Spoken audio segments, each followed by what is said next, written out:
U galeriji Sveti Kvirin Doma kulture danas je otvorena izložba natječajnih radova za izradu urbanističko-arhitektonskog rješenja interpretacijskog centra Segestika Siscija. Ovaj natječaj raspisao je grad Sisak, a na njega su pristigla 4 rada.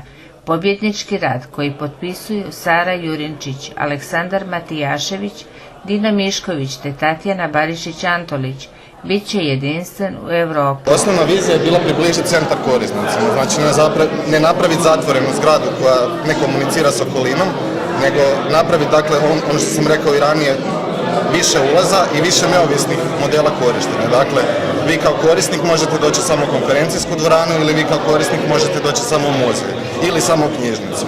Dakle, ne zatvarati zgradu, a opet smo, dakle, sa interpretacijskom šetnicom koju smo digli na etažu +4, povezali sve to zapravo kao omču. Tako da i posjetitelj koji dolazi u sam centar može sagledati cijelu zgradu, sve izložke sa te kote.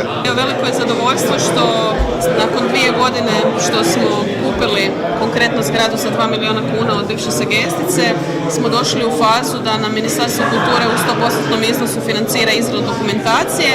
Napravili smo sukladno pravilima struke natječaj koji je iznjedrio najbolje rješenje i lijepo je vidjeti da vizija konačno dolazi do izražaja i da se polako u stvarnost pretočuje sve ono što smo planirali.